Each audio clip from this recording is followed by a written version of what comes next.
Deixa eu ver se estão todos aqui. Show, muito bom. Bom, vamos iniciar então. Hoje nós vamos falar sobre a liderança, né? Nessa crise que a gente está enfrentando.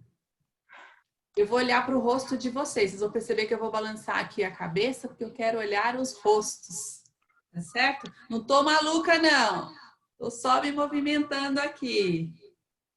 Tá certo? Então, se a gente vai falar em crise, né? O que é essa crise para o líder? Né? Como é que o líder hoje está conduzindo a sua equipe? Né? Se ele está em isolamento também, como é que ele está fazendo essa condução? Né? Se a gente parar para pensar em pessoa, no ser humano, olá, mocinho! Temos um acompanhante, Leonardo. Já vamos treinando, já vamos preparando. Se a gente está enfrentando todas essas dificuldades, né, como pessoas, né, que estão trabalhando dentro de casa, a carga horária de trabalho que fica estendida, porque no escritório deu um horário, as pessoas costumam sair, né, ir para suas casas. E em casa a gente já não tem essa limitação, né? Continua, continua e continua e continua. E eu ouvindo de alguns líderes que essas preocupações adicionais, né, da pandemia, o medo da doença, o medo de manter o trabalho ou de perder o trabalho, o medo de adoecer, o medo de perder pessoas da equipe para essa doença, né? Então, são tantas preocupações que nós, como pessoas, temos, e o líder tem isso multiplicado pela quantidade de pessoas que ele tem na equipe, né? Porque ele passa a visualizar a sua equipe como extensão do seu trabalho, da sua vida. Então, hoje, vamos contar com o Carlos Legal e o Dante Bonetti, que vão falar conosco o que é que a gente pode ficar atento, né? O que é que o líder deve ter aqui na sua mente, né? Sempre pensando o que ele pode fazer para conduzir a sua equipe, mesmo que à distância, né? Uma vez num treinamento, um líder me perguntou, poxa, mas a minha equipe trabalha em Campinas e eu em São Paulo, né? E eu fico muito preocupado porque eu não posso estar lá sempre. E eu respondi fazendo a mesma pergunta, né? E se vocês trabalhassem só virtuais, né? Parecia que eu estava antevendo essa situação. Hoje ele trabalha com 100% da equipe virtual. E ele disse que não mudou, né? Que ele passou a tratar a equipe que era fixa daqui de São Paulo com o mesmo cuidado, a mesma autonomia que ele tratava a equipe de Campinas. Então, o que ele achava que não era tão bom, porque parte da equipe estava tão afastada, na verdade, estava muito bom, né? Está funcionando muito bem, inclusive. Então, hoje a gente vai entender quais são os aspectos que o líder deve observar para conduzir a sua equipe em meio a essas mudanças do cotidiano, né? Cada dia a gente tem uma notícia diferente, cada dia o cenário muda. Como é que o líder vai conduzir a sua equipe diante de tantas mudanças, não é? Então, nós vamos primeiro começar com o Dante vai se apresentar, vai falar por os 25 minutos, está tudo habilitado para que ele coloque aqui as suas informações. Em seguida vem o Carlos, que se apresentará também, tá certo? Então, uma boa viagem a todos nós, não é? Dante, fique à vontade, está contigo. Maravilha, então, pessoal, muito boa tarde, sejam todos e todas muito bem-vindos, bem-vindas novamente. Estou vendo aqui Marco, Filófilo, Leonardo, Nancy, Robson, Solange, Vanderlei, a Vanessa, Viviane, sejam todos muito bem-vindos, é um prazer ter vocês aqui para nosso cafezinho da tarde, né? Quando tem tanta coisa acontecendo aí fora, mas a gente vai poder falar um pouquinho sobre a liderança, sobre o momento que a gente está passando e como que o líder, né, ele pode lidar com tudo isso e qual seria a postura mais assertiva, competências que a gente espera de um líder, inclusive num momento como esse, né? Então, a gente vai acabar navegando um pouquinho por aí. Eu vou colocar uma apresentação, tem alguns slides e me apresentar um pouquinho para vocês e aí também fazer um pouquinho algumas reflexões em cima de alguns dos tópicos aí que tem a ver com essas competências da liderança. Então, vou me permitir colocar a apresentação, mas é apenas um guia aqui para a gente poder fazer o nosso bate-papo. Deixa eu só compartilhar então a tela com todos, e aí a gente já...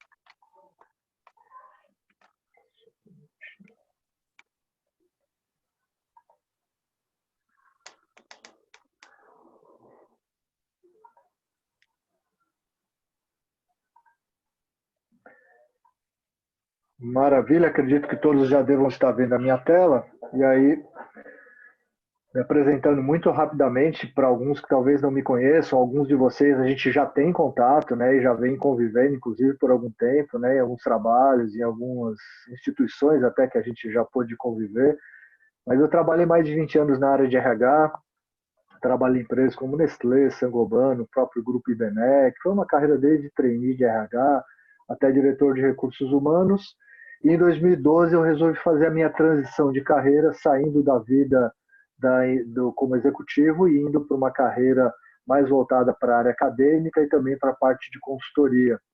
Eu tenho formação em administração, fiz pós em gestão de pessoas pela FAP, fiz um MBA na FGV e também um mestrado na PUC, e desde 2012 eu venho atuando então com a TRIDA, treinamento e desenvolvimento, com foco em coaching, outplacement, formação de líderes. Então, bem rapidamente, apenas para vocês conhecerem um pouquinho aqui da minha carreira e da minha história, mas a gente já começa a entrar mesmo na nossa reflexão, né, do papel do líder, e aí a gente vai procurar trazer um pouco isso para o momento que a gente está vivendo, porque muitos de vocês que estão aqui nessa nossa conversa hoje são líderes, são pessoas que estão ou estiveram no mercado, enfim, tem várias situações aqui, mas a gente sabe que o líder ele tem vários papéis, e dentre esses vários papéis que o líder tem, um deles vai ser exatamente nessa crise, gerir essa crise. E aí a gente vai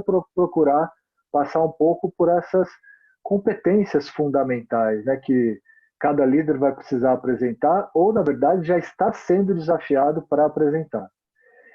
E aí, começando nessa reflexão, às vezes fazendo treinamento de liderança em empresas, né, a gente discute um pouco isso, né, que um líder, muitas vezes ele precisa navegar por essas três habilidades aqui. A primeira delas, a habilidade técnica, que normalmente é a mais fácil da gente alcançar, né? É aquela habilidade onde a gente tem que se desenvolver, seja um idioma, seja a nossa formação, seja algo que a gente precisa aprender, que faz parte do nosso dia a dia, do nosso trabalho, e normalmente essa é a habilidade mais fácil. Ela pode ser a gente precisa dedicar às vezes mais tempo, mas normalmente ela é uma habilidade que muitas vezes até nos leva para o papel de líder, porque a gente começa a ser reconhecido, né, como um bom contribuinte individual, e essa habilidade que tanto a gente apresenta de saber fazer bem as coisas, mas ainda individualmente, ela acaba nos levando às vezes até para a posição de líder, onde ela também vai ser importante. Mas aí a gente começa a olhar outras habilidades aqui que são fundamentais, né? Essa habilidade conceitual que está aqui é uma habilidade que hoje, se a gente parar para pensar, ela é fundamental, porque eu vou até parar um pouquinho de compartilhar, mais para poder olhar para vocês.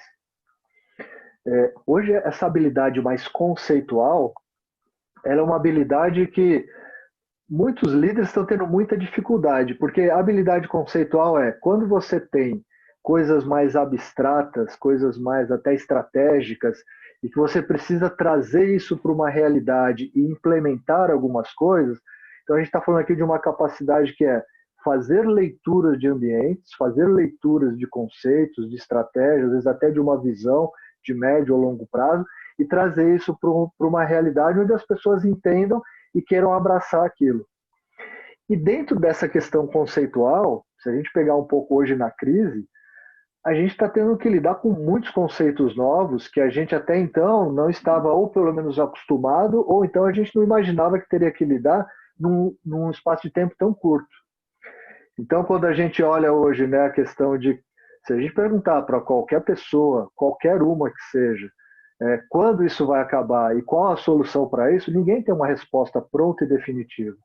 A gente, na verdade, está construindo isso ao longo dessa jornada que a gente está fazendo.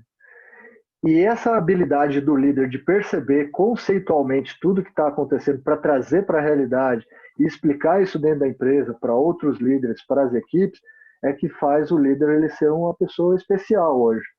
Porque tem muita coisa acontecendo em paralelo e que o líder precisa estar atento. Então, a gente tem falado muito do novo normal, né? Que a gente não vai ter o normal que a gente tinha antes. A gente está falando de uma questão conceitual aqui, porque a gente também não sabe como vai ser isso. Mas a gente começa a pegar fragmentos do cenário que a gente está hoje e projetar isso lá na frente, e a gente começa a enxergar um pouco o que vai ser esse novo normal. E eu estava lendo esses dias uma pesquisa feita pela McKinsey, dizendo que dentro desse novo normal, as empresas que hoje tiverem a habilidade, e quando eu falo empresa, a gente acaba chegando no líder, né? Mas as empresas que hoje tiverem a habilidade para perceber como elas podem ajudar a sociedade de uma maneira geral nessa crise, não só pensando no lucro dela, essas empresas sim, lá na frente serão reconhecidas como empresas que, durante os momentos mais difíceis, puderam ajudar. E aí, quando as coisas estiverem voltando a esse novo normal que a gente está dizendo, elas vão estar posicionadas de um jeito diferente. Ao contrário de algumas coisas até que a gente vê por aí, né, que algumas empresas aproveitando um momento de falta ou de escassez de algum recurso, de algum material, do que quer que seja, quando tem aumento o preço, explora. Então, quando a gente está falando disso, a gente está falando de líderes que estão tomando essas decisões por trás dessas empresas. Seja do álcool gel, né, que desapareceu e quem tinha vendia a preço de ouro, ou mesmo dos respiradores, que hoje a gente não vê em lugar nenhum. Então, a gente tem posturas de empresas e de líderes que estão ajudando a compreender o que é esse momento hoje, ainda falando dessa habilidade mais conceitual, ajudando a interpretar o que pode ser esse novo normal lá na frente, e aí, a partir daí, esse posicionamento desse líder vai nos ajudar, inclusive como sociedade, a passar por isso. Tem coisas que eu estou falando que talvez ainda sejam conceituais, né? Mas porque a gente está falando de uma habilidade ainda mais conceitual. Mas se eu fosse resumir essa habilidade do líder, é trazer para a prática coisas que nós ainda não temos certeza e que conceitualmente a gente até imagina como vai ser. A gente fala tanto hoje de home office, né? A gente fala tanto hoje dessa interação que a gente tem aqui por uma forma que não é a forma que a gente estava acostumado, né? Normalmente um encontro como esse poderia ser numa sala de um hotel, poderia ser numa sala de uma empresa, e a gente está falando de um novo momento onde a gente também precisa reaprender novos jeitos, né, de lidar com essa realidade. Então, essa habilidade mais conceitual, ela vai desde você entender a estratégia da empresa até você fazer leitura de ambiente, de cenário, para ajudar as pessoas a viverem nessa nova realidade. Então, fundamental, se a gente trouxer para o papel do líder num cenário de crise, a gente conseguir fazer essa leitura. Tem muita gente perdida em vários sentidos e líderes, pessoas que tenham essa capacidade, vão conseguir ajudar a trilhar esse novo caminho. Então, é isso que eu queria destacar um pouco nessa questão mais conceitual. Vou voltar lá só para a gente olhar um pouquinho as outras habilidades que a gente tem ali, e a outra que é fundamental, que é a habilidade humana. A habilidade humana, normalmente, e aí eu vou voltar de novo aqui com vocês, para vocês não ficarem só olhando slide, né? A habilidade humana, a gente sabe que tecnicamente a gente pode ir lá e pode aprender alguma coisa, conceitualmente a gente pode ser bom em interpretar cenários, mas tudo que a gente for fazer, a gente sabe como líder que vai fazer através das pessoas. E fazer através das pessoas significa que eu me interesso pelas pessoas, eu compreendo as necessidades delas, eu consigo ter uma boa comunicação para poder explicar e dizer aonde a gente quer chegar e de que maneira, para que as pessoas consigam, me reconhecendo como líder, querer seguir aquela bandeira que eu também estou levando adiante. Então, lidar com pessoas, normalmente, é onde a gente mais escorrega como líder. Muitas vezes, quando eu estou com alguns diretores de empresa, numa outra ponta do meu trabalho, né, que às vezes é a questão da recolocação.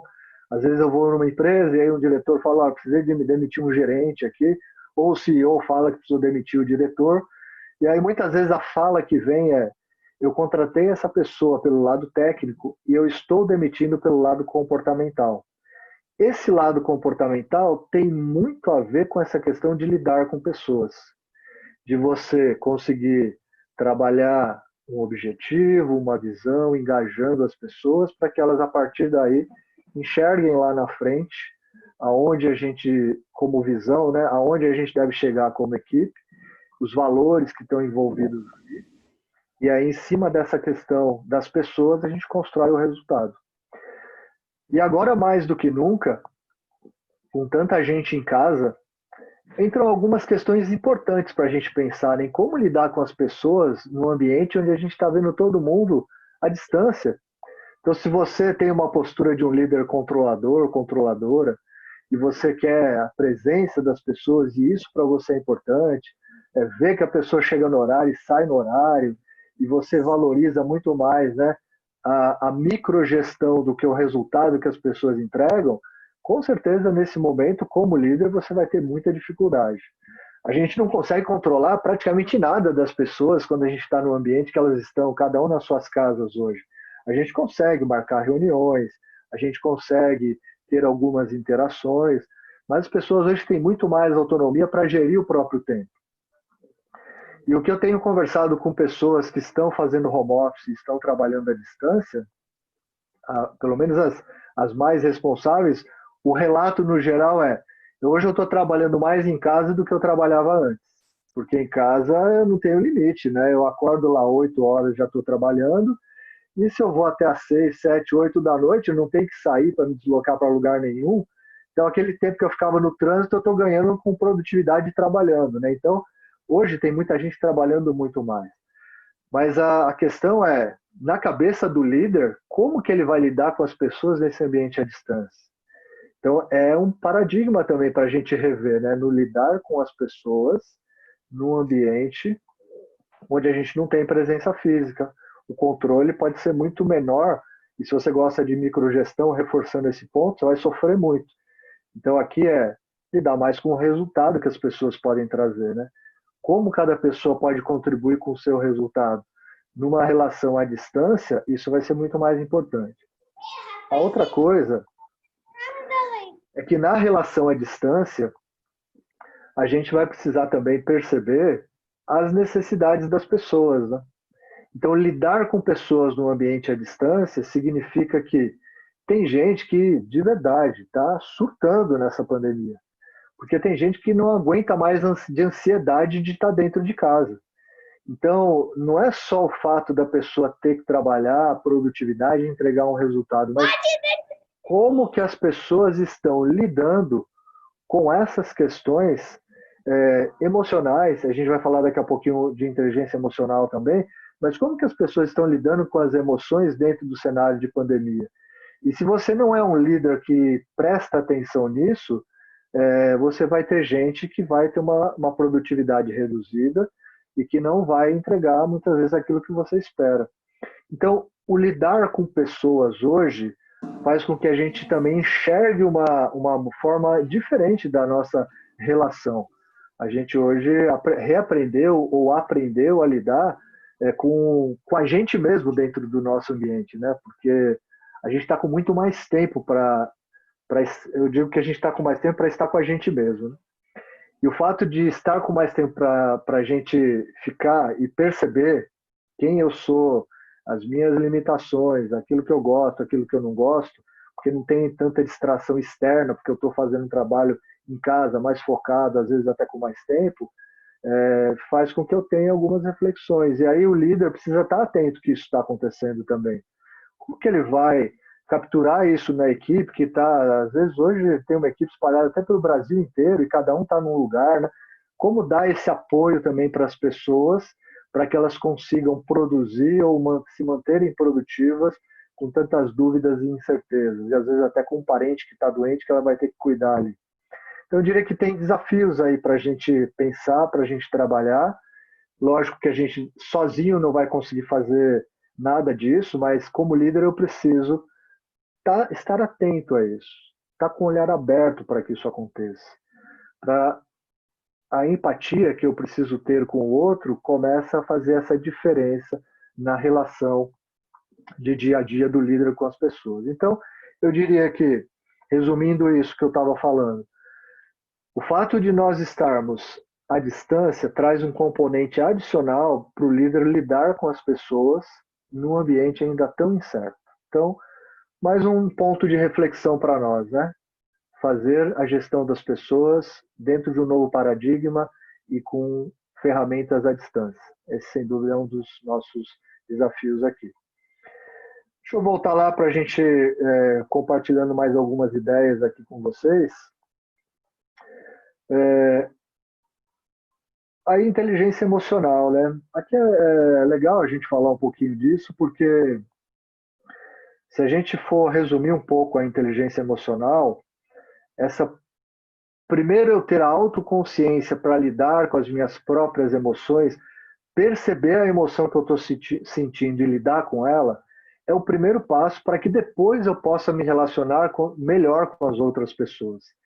Então, se nessa pandemia, a gente não vai, muito provavelmente, ouvir um líder falar isso, mas a gente sabe que as pessoas elas estão com medo, elas estão com receio, seja por questão da própria doença, seja por questão de o risco de ser infectado de alguma maneira, ou de alguma pessoa da família, né, passar por isso, ou tem gente que já está com receio de perder o emprego, como alguns já estão começando a passar por isso. Então a gente sabe que as emoções elas estão rolando e elas estão vindo de uma maneira muito forte. Quanto mais tempo a gente está ficando em casa, sozinho, isolado, com menos contato com outras pessoas, se você não busca um equilíbrio emocional para lidar com essas emoções, algumas pessoas certamente vão entrar em quadros depressivos, algumas pessoas em quadros de ansiedade. Então a gente sabe que tem efeitos e causas que estão muito claras e evidentes hoje, né, por conta da maneira como a gente passou a viver, que a parte emocional ela vai ser fundamental. E aí fica o desafio para o líder, né? Porque, primeiro, às vezes eu nem paro para pensar qual é a emoção que eu estou sentindo. E aí eu paro para olhar a minha equipe, mas eu também não estou dando nem bola para que emoções eles estão sentindo e vivenciando lá. Deixa eu parar de compartilhar e voltar um pouquinho para olhar para vocês. Então, nessa questão da inteligência emocional, primeiro, eu me perceber de verdade, né? Como que eu estou internamente como líder e emocionalmente? Estou ansioso, estou depressivo, estou estressado? Como que eu estou para poder lidar com essa emoção? E aí, o lidar com essa emoção, a gente sabe que tem várias maneiras, né, da gente fazer isso. Ontem mesmo eu estava numa palestra, até com o pessoal da Legalas aqui, que era exatamente sobre a questão de meditação. Para algumas pessoas, lidar melhor com as emoções num momento de crise como esse, passa às vezes por uma prática como essa, de você voltar um pouquinho para dentro, se conectar com o momento presente, para que você, a partir daí, não viva lá na frente na ansiedade, né? Quando que vai acabar esse negócio? Quando que vai voltar ao normal? Quando que eu vou poder reunir com todo mundo e me reunir com todo mundo de novo? Quando que vai liberar o comércio? Enfim, a gente, né, se vai vivendo e projetando muito para frente, a gente vai ficar muito na ansiedade. E se a gente também fica só na tristeza, né, de, poxa, eu tinha tanta coisa, né, tinha contato, tinha amigos, tinha até para alguns que já perderam o emprego, eu tinha o meu trabalho, eu tinha uma equipe, eu tinha várias coisas. A gente está no passado, a gente também vai viver ou na depressão olhando para trás ou na ansiedade olhando para frente. Então, o lidar com as emoções passa primeiro por eu me reconhecer como líder. Acho que daí o autoconhecimento é fundamental. E a partir desse autoconhecimento eu começar também a gerar a empatia com a minha equipe, né? Se eu estou reconhecendo que eu posso estar com medo, eu posso estar com estresse, eu posso estar na ansiedade, o que quer que seja, eu começo a me colocar no lugar das pessoas da minha equipe e conversar melhor com elas também. Então, ter a habilidade, a competência, a consciência, com inteligência emocional para lidar com a equipe é outra coisa que eu também quero destacar aqui, para que um bom líder ele possa reconhecer isso e lidar não só com as suas emoções, mas dar espaço e abertura para que as pessoas da própria equipe tragam, né, aquilo que elas estão vivenciando. Então, inteligência emocional, mais um ponto de reflexão aqui que nos ajuda a lidar com essa questão. O que mais? Vamos dar uma olhadinha. Vamos dar uma olhadinha aqui no que mais que a gente pode refletir em relação à questão do líder. Essa historinha aqui é interessante, talvez alguns de vocês já conheçam, mas é uma historinha interessante, né? Que pediram para 3 cegos apalparem algo que eles não sabiam o que eram, né? E pediram para eles dizerem o que eles estavam tocando, né? E aí um deles disse, né?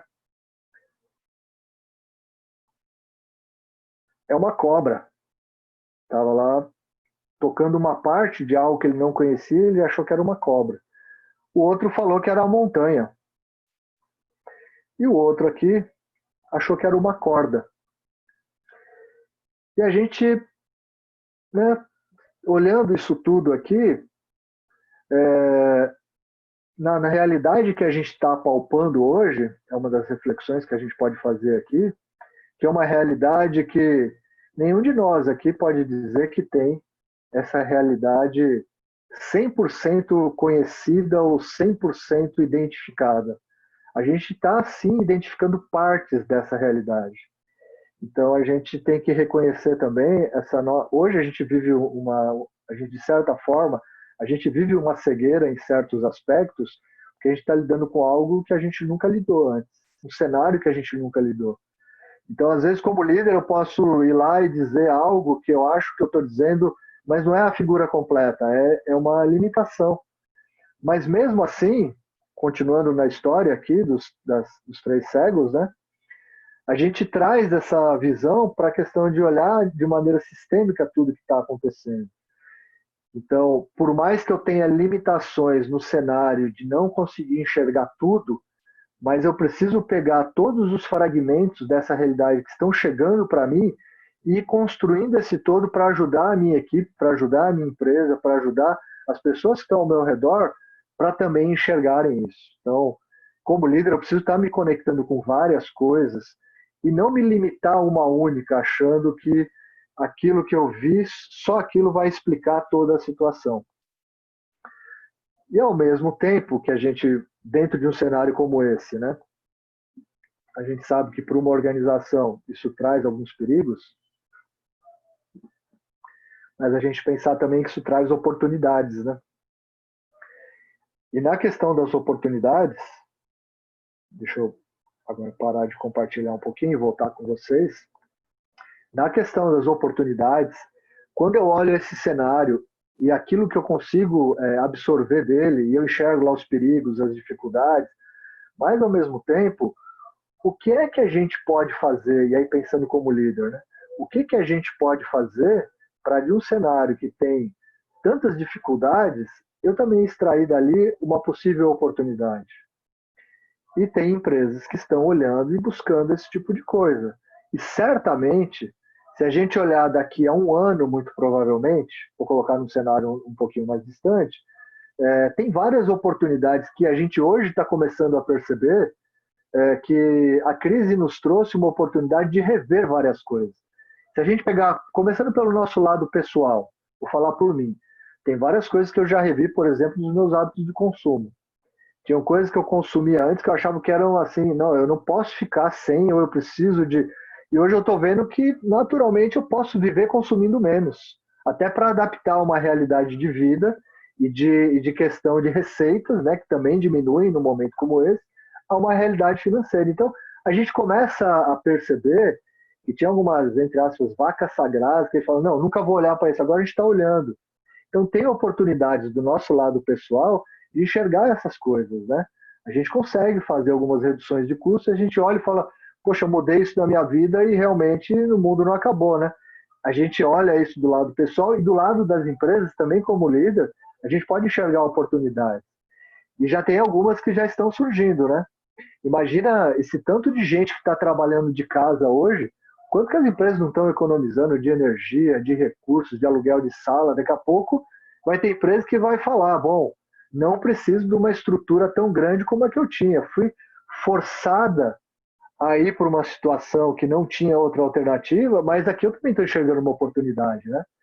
Então, assim como eu já vi coisas do Google, né, do Banco Original, que já estão falando exatamente nessa linha, né, de que podem reduzir tranquilamente essa questão de espaço físico, porque o home office hoje já está incorporado na nossa vida.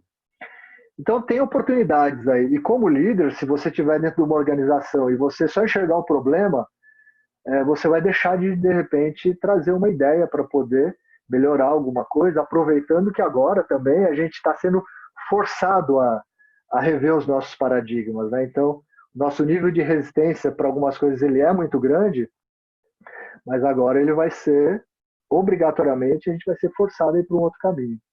Então, acho que é legal a gente pensar naquela figura que nós vimos ali, né, dos cegos e do elefante.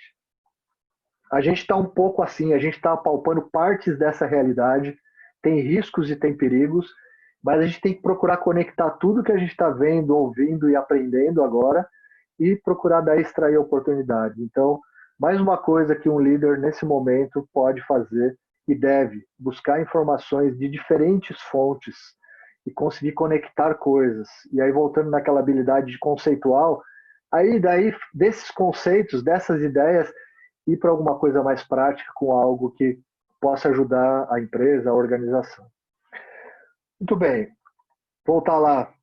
O que mais que a gente pode tirar daqui? Sei que meu tempo já está no finalzinho, provavelmente, mas já vou indo aqui para algumas reflexões, para já passar a palavra para o Carlos também, mas outra coisa muito boa para a gente pensar aqui, né? Modelo mental, né? Crenças limitantes. Quantas delas não estão indo por água abaixo agora, né? Acabei de falar de uma que era do home office. Quantas empresas, quantos líderes diziam que esse negócio não funciona, que as pessoas para produzir precisam estar juntas, a equipe para estar coesa precisa estar todo mundo junto, que não dá para funcionar uma empresa se as pessoas não estiverem ali, porque tem várias coisas que reforçam esse pensamento. E a gente está vendo que na hora que a corda está apertando, é uma crença limitante que está indo embora. É legal a gente ter a presença física, é legal a gente ter o contato com as pessoas, até por sermos latinos a gente precisa um pouco disso também, né? Mas a gente já percebeu que não da maneira como a gente imaginava, que tem coisas que realmente estão indo por terra. Então, é um bom momento para nós, e nós como líderes, revermos essas crenças limitantes, esses modelos mentais e paradigmas que não vão nos ajudar a atravessar uma crise como essa. Então, mais uma reflexão aqui, para a gente pensar nos nossos modelos mentais, pensar no líder como um protagonista no meio de tanta incerteza, né? A gente precisa, sim, de pessoas que cheguem lá na frente e digam, olha, gente, a gente está vivendo dificuldade, a gente está passando por momentos aqui que nem nós, como líderes, temos todas as respostas, mas a gente vai, sim, construir um caminho para que a gente tenha essas respostas, para que vocês possam trazer as suas dúvidas, as suas questões. Então, quando o líder se coloca à frente como um protagonista, não como a vítima que fica reclamando e achando que o mundo vai acabar, essa é a vítima. E a resposta está sempre do lado de fora. A resposta está sempre em alguém, está sempre num outro processo ou na falta de algum recurso. Aqui não, aqui a gente lida com aquilo que a gente sabe que é a dificuldade, mas se colocando como um facilitador para solucionar aquilo ou para encontrar um caminho. Então, de novo, trazer para o líder esse papel de protagonista. Lembrando também aqui, né, na questão do exemplo, né, porque a gente não se perder, né, no meio de uma turbulência como essa, de perder valores, né? Como líder, a gente vai ter muita dificuldade, vai ter equipes que vão estar aí passando por várias questões, mas lembrar sempre, né, que mesmo com toda a dificuldade, mesmo com a dificuldade, por exemplo, de se chegar em resultado, a gente não pode abrir mão dos nossos valores e em relação a isso, a gente ser muito fiel a esses valores, a dificuldade ou quanto a gente estiver sendo questionado, né, em relação a isso, a gente manter. Eu vou compartilhar uma história bem, não vou dizer a pessoa, mas ontem mesmo eu estava conversando com uma pessoa e a gente estava falando um pouco sobre isso, né, uma pessoa da área médica, e ela estava dizendo da questão de, na área médica, muitas vezes se você chegar num... Deixa eu parar de compartilhar para olhar para você. Na área médica, na linha de frente, você pode chegar numa situação de você ter pessoas para serem atendidas e você não ter leito ali, você ter que escolher em quem vai e quem não vai ser atendido e quem vai ficar na espera. E decidir quem vai ficar esperando pode significar que aquela pessoa não vai ter a chance dela de sobreviver. E aí, nós tivemos essa conversa ontem para mim foi muito assim, uma reflexão bem interessante, pensando que é muito difícil você ser um profissional para tomar uma decisão como essa. Mas, ao mesmo tempo, a gente sabe que a gente tem, dentro dos nossos valores e dos valores da organização que a gente está, vão ter critérios para a gente poder tomar uma decisão como essa, por mais difícil que seja. Então, se eu faço isso, eu não vou colocar lá uma pessoa que eu gosto e que eu conheço na frente de outra porque aquela outra estava dentro dos critérios, a que eu gosto eu conheço. Então, se a gente tem critérios e valores que são claros, a gente não toma uma decisão, por mais difícil que seja, que vá contrariar um princípio, um valor, a ética que a gente tem como profissional. Isso pode estar em vários aspectos, né? Seja na liberação de um recurso, seja na admissão de um paciente, e aí com isso a gente sabe que os nossos princípios e os valores estão preservados, por mais difícil que seja. Às vezes isso vai passar na hora de escolher alguém para demitir, porque numa crise como essa você vai ter que, como líder, às vezes reduzir a equipe. Então, quais os princípios, padrões e valores que você vai usar para fazer essa escolha? Então, acho que aqui tem algumas reflexões importantes, a gente não perder esses valores nesse momento, que também vai nos desafiar em relação a isso. E por último, eu vou compartilhar aqui mais para a gente fechar,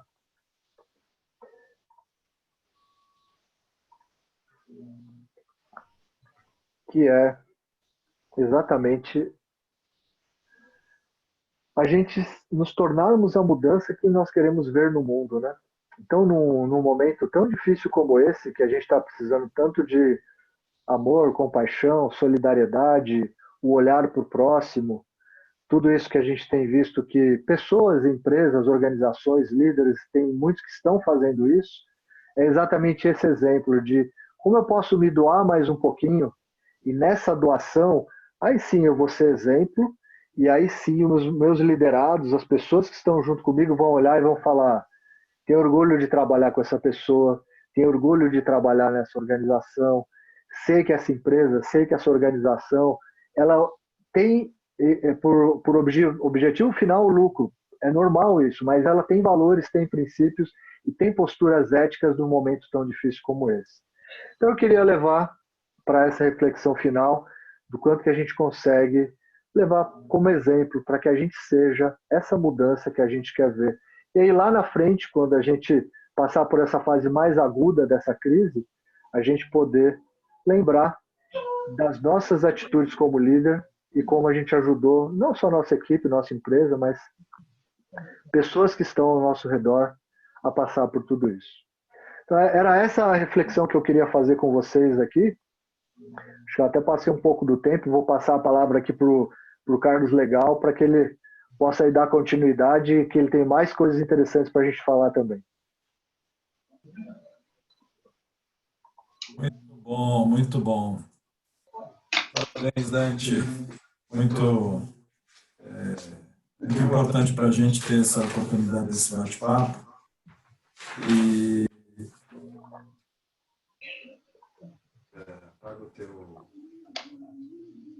bom, alguns amigos aqui presentes, né? Algumas pessoas eu conheço, estou tendo o prazer de conhecer agora, Vanessa, Filófio, Robinson, né?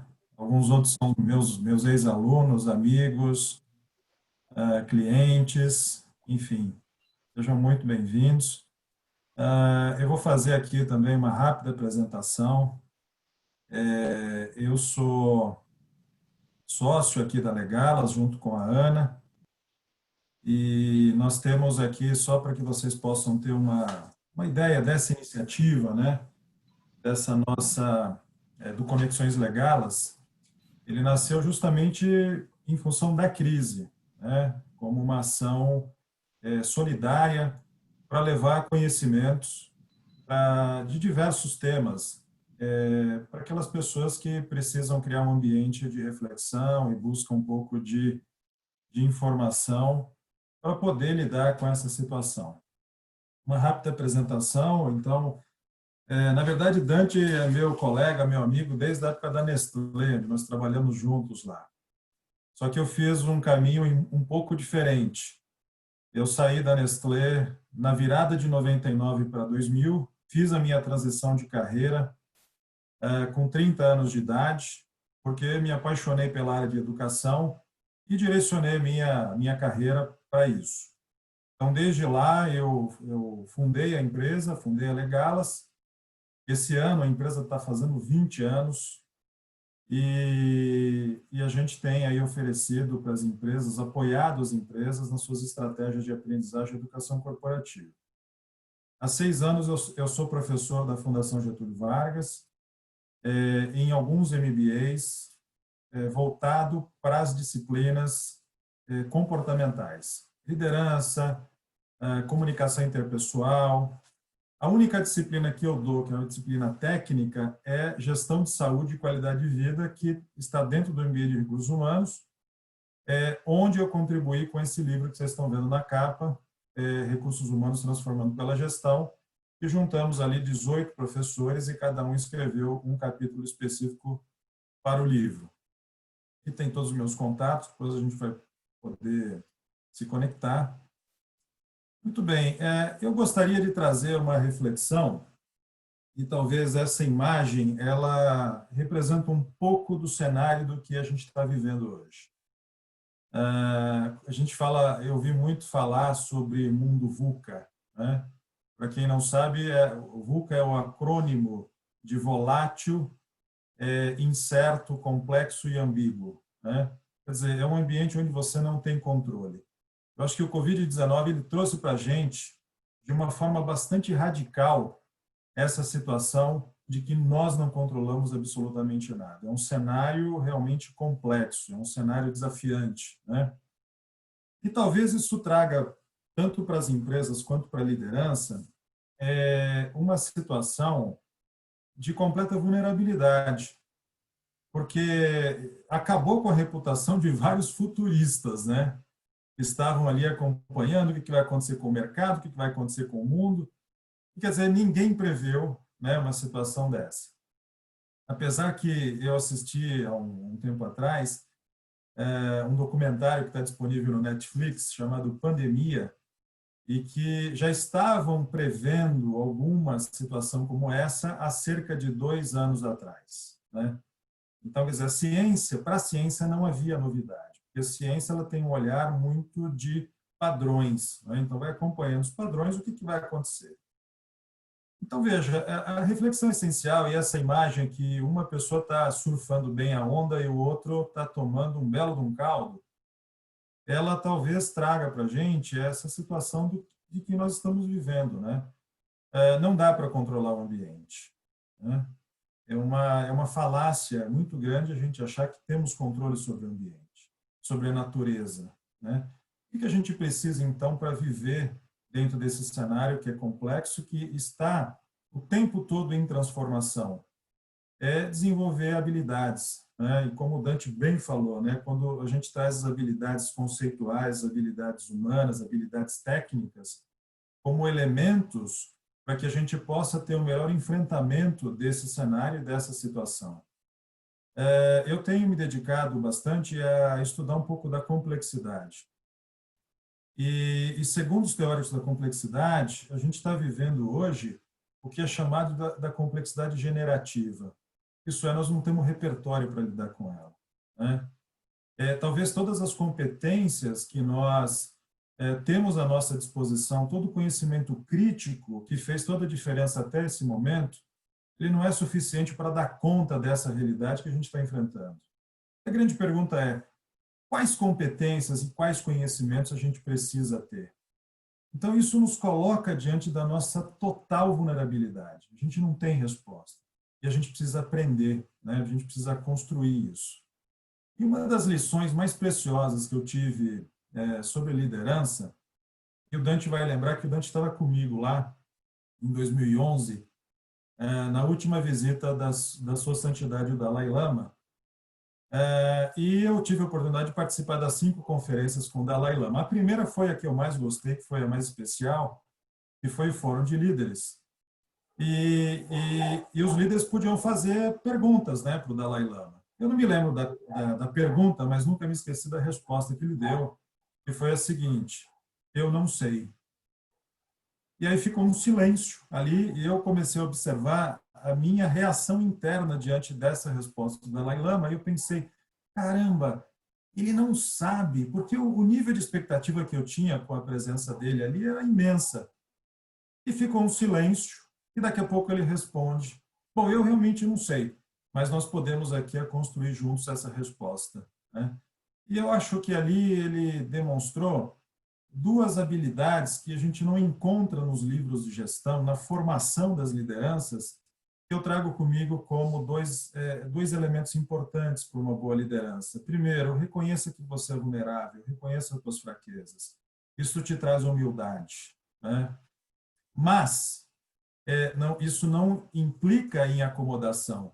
Isso implica, sim, em você manter o teu espírito de aprendiz vivo, né? O quanto que eu mantenho a minha curiosidade para continuar aprendendo sempre. Então, veja, esse é o nosso grande desafio, né? E aí trago uma outra frase de Gandhi também, que sou um apaixonado por esse grande líder. Ele diz aqui, aquele que não é capaz de governar a si mesmo não será capaz de governar os outros, né? E talvez a minha fala ela vai se concentrar um pouco mais no aspecto da autoliderança, né? Talvez equivocadamente a gente tenha muito a educação da liderança como aquele líder que influencia o outro, né? Isso é um elemento importante, porque se a gente define liderança como uma capacidade de influenciar o outro para resultados do grupo, resultado coletivo, mas eu tenho questionado há muito tempo, né? O quanto que esse líder exerce autoliderança, o quanto que justamente aquilo que Dante falou, o autoconhecimento, reconhecer meus pontos fortes, meus pontos fracos, né? Quais são os meus talentos. E eu diria que temos outras habilidades que a gente também não encontra nos livros de gestão. A minha formação, a minha especialização é na área de gestão do conhecimento e inovação. E um dos teóricos mais importantes é um japonês chamado Yukojiro Nonaka. E o Nonaka ele escreve num livro dele o seguinte, que as empresas e as lideranças que farão, isso no passado ele disse, hein? Então, o que farão, a grande diferença para a sobrevivência e para a inovação, construirão uma mente dialética. O que isso quer dizer? A dialética é aquela ideia de que você tem uma tese, você tem uma antítese, né? E são paradoxos, né? São situações em que elas são contraditórias. Então, veja, antes da crise, a gente observava as empresas buscando o crescimento sem limites, né? A empresa precisa crescer, a empresa precisa dar resultado, né? Mas a gente precisa entender que a gente está dentro de uma estrutura muito maior, né? Existe uma estrutura sistêmica. Nós perdemos essa conexão, essa clareza de que a gente está dentro, por exemplo, de um ambiente natural, de um planeta que tem as suas regras, né? O Oscar Motomura, que é um grande formador aí de líderes, ele sempre diz o seguinte, que os nossos objetivos, né, a nossa ganância ela é ilimitada, mas os recursos são limitados. Isso traz uma reflexão muito potente para a gente pensar. Ora, então, talvez seja o momento da gente rever, né, essa nossa busca pelo resultado, essa nossa ganância desenfreada, né? Então, a gente começa realmente, como o Dante disse, a consumir menos, a rever os nossos hábitos, né? A olhar o que de fato é importante na nossa vida. Então, vamos olhar um pouquinho para isso, né? E aí eu trago aqui um outro grande teórico, Peter Senge, que escreveu um clássico livro na década de 90, a Quinta Disciplina, e que ele sugere, né? E eu gosto muito de uma outra analogia também, se a gente pensar numa organização como um organismo vivo, né? Uma empresa é um organismo vivo. E é lamentável a gente observar nesse contexto que nós estamos enfrentando de que as empresas também estão doentes, né? Ou quando a gente tem, por exemplo, uma queda de recurso, isso significa que a empresa se coloca em risco, a vitalidade da empresa que está sendo consumida, né? E se a gente pensa nessa lógica de que uma organização é como um organismo vivo, quem são as células dessa organização? São as pessoas, são os seres humanos, né? Então, o quanto que a gente pensa que as empresas, elas aprendem por meio das pessoas. As empresas, elas garantem a sua saúde organizacional por meio da saúde das pessoas. Uma coisa que eu tenho conversado com muita gente da área de recursos humanos é uma preocupação com o pós-crise, né? Num primeiro momento, as empresas se preocuparam em dar suporte para as pessoas diante dessa crise e também uma preocupação de como a gente vai enfrentar esse pós-crise com todas as perdas que virão em função disso, né? Perdas humanas, perda de capital, perda de empresas que realmente podem acabar. Então, o Senge ele traz para a gente essa ideia das 5 disciplinas, né? Que a primeira disciplina é justamente o domínio pessoal, o quanto que na perspectiva do líder, ele tem clareza, né? Dos conhecimentos, das habilidades, dos seus pontos fortes e pontos fracos, né? E com isso conquistar a maestria. Não tem resposta pronta, né? A gente precisa criar esta capacidade e o líder ele só vai prestar um bom serviço para a sua equipe se ele também olhar para dentro, né? Modelos mentais, como o Dante falou, eu penso assim que além da gente trazer ou ter noção de quais são os nossos modelos mentais limitantes, né? Porque modelo mental, o que ele dá? Ele é um insumo para as ações e toda ação traz um resultado, né? E quando a gente tem uma situação de um modelo mental limitante, a gente não tem a clareza dos impactos negativos que esse modelo mental ele traz para a gente. Mas a gente também aprender a construir modelos mentais potencializadores, modelos mentais funcionais, que tragam para a gente melhores aprendizados. Por exemplo, imagine um líder que ele tem um modelo mental do tipo: acredito que as pessoas têm potencial ilimitado. E aí, quando ele tem esse modelo mental, o comportamento que se materializa é justamente o comportamento de confiar nas pessoas. E o resultado que ele tem, né, quando ele dá confiança, ele gera admiração nas pessoas, e as pessoas também têm a tendência de confiar na qualidade da liderança. E você entra num processo de um círculo virtuoso, né? Então, veja, não é simplesmente um positivismo assim barato, né? Um positivismo sem noção, mas é uma construção, né? De que a gente precisa ter uma visão realista, né? Eu tenho que olhar a realidade do jeito que ela é e se perguntar o que eu preciso aprender para lidar com isso. O terceiro ponto, a terceira disciplina, que talvez seja um elemento muito importante para dar sustentação para as empresas e garantir o engajamento, a visão compartilhada. É curioso porque quando a gente visita as empresas, e praticamente todas as empresas têm lá o seu quadro de visão, missão e valores, na parede, né, uma coisa bonita, frases de impacto e tal, mas é lamentável quando se pergunta para as pessoas: você sabe qual é a visão e a missão da sua empresa?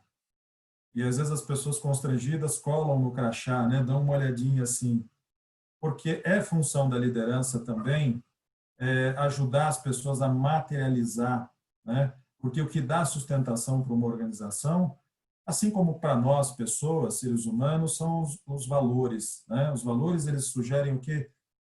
O caminho pelo qual a gente vai percorrer para alcançar a visão que está no futuro, né?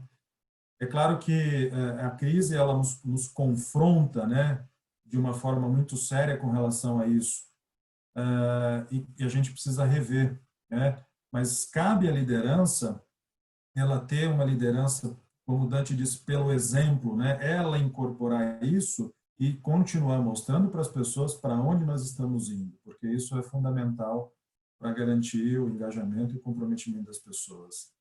Aprendizagem em equipe, né? A quarta disciplina. A todo momento a gente está em troca, né? E eu trago também um modelo mental funcional, um modelo mental potencializador com relação à aprendizagem, né? Que eu cultivo isso muito na minha vida. Acredito que o conhecimento é o único bem e quanto mais se compartilha, mais multiplica. Porque quando esse modelo mental me predispõe a compartilhar com os outros, é um modelo mental de abundância, né? O que nós estamos fazendo aqui com essa iniciativa é isso, né? Uma materialização desse modelo mental.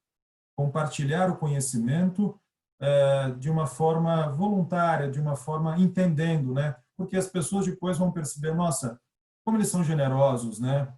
E o mundo, o universo vai devolver isso para a gente de alguma maneira, né? Porque isso tem um valor, né? E a gente não precisa cobrar para poder fazer o bem para o outro. E a visão sistêmica é que sugere que tudo está interconectado nesse planeta, nesse mundo. As pessoas estão interconectadas. E é uma coisa muito curiosa com essa questão da crise, quando a gente liga a televisão e começa a ver as estatísticas, né, de casos, de mortes, é simplesmente números. Mas quando as mortes começam a ter nome e sobrenome, elas começam a se aproximar da gente, né? E então isso sugere também, muito no aspecto do comportamento humano, né, o quanto é importante a gente manifestar os valores mais nobres da humanidade, como compaixão, como cuidado, né, como tolerância, né? O que é lamentável quando a gente fala de liderança, nós não estamos tendo os melhores exemplos, né, daquelas lideranças políticas, das principais lideranças do país, porque não se vê cooperação, né? A qualidade dessas lideranças, lamentavelmente, infelizmente, não é das melhores. Então, eu quero trazer uma outra referência para vocês também, que vem desse livro, né, do Otto Scharmer, Teoria U, que também é uma obra-prima sobre liderança e inovação. E o Scharmer diz o seguinte: a gente precisa aprender a reconhecer e a minimizar as 3 vozes que atrapalham a nossa percepção. A primeira voz é a voz do julgamento. Por exemplo, quando a gente faz um momento, quando eu digo assim, isso é certo ou é errado, né? Ou quando existe uma polarização de opiniões, dogmatismos, verdades absolutas, né? A tendência de desconsiderar o ponto de vista do outro. Então, quer dizer, eu tenho que ter clareza qual que é o lugar que eu estou analisando um determinado evento, uma determinada situação, né? Scharmer, ele utiliza de uma metáfora interessante, ele diz assim: quando você lida com uma realidade, a tendência automática, como se nós fizéssemos um downloading das nossas referências, né, é julgar. Talvez acreditar que o conhecimento que a gente tem, o repertório que eu tenho, ele dá conta da realidade, mas não está dando. Ele diz assim: pega o teu julgamento e pendura no varal. Ele continua sendo teu, porque o que te proporciona julgamento são justamente os seus modelos mentais. E olha a realidade do jeito que ela é. Então, ele sugere que o antídoto para essa voz do julgamento, como está aqui na capa do livro, é a mente aberta, abrir a cabeça, né? É uma coisa difícil da gente fazer. Outra voz é a voz do cinismo, quando a gente desqualifica aquilo que tem valor para o outro, quando há uma tentativa de desqualificar a solução do outro. Porque é fácil você criticar quando você está no bastidor, mas quando está no campo jogando, né, aí é outra história. E é o que a gente tem visto também, né, um certo cinismo, um certo utilitarismo, inclusive com relação à própria crise, né? E a voz do medo, o medo que congela, o medo que impede a ação, o medo de errar, né? Então, a voz do cinismo é combatida pelo coração aberto, que traz aquela ideia da compaixão, né? Ao invés de eu competir, de eu criticar, talvez seja o momento da gente cooperar, da gente se ajudar. E a voz do medo é a vontade aberta. O Cortella tem uma frase bonita que ele diz assim: apesar do medo, eu vou continuar avançando. Isso é coragem, né? eu sinto medo. O medo é emoção básica, não tem como eu dizer, eu não vou ter medo. Mas, apesar do medo, eu continuo caminhando. E a ideia que o Dante trouxe muito bem do protagonismo, né?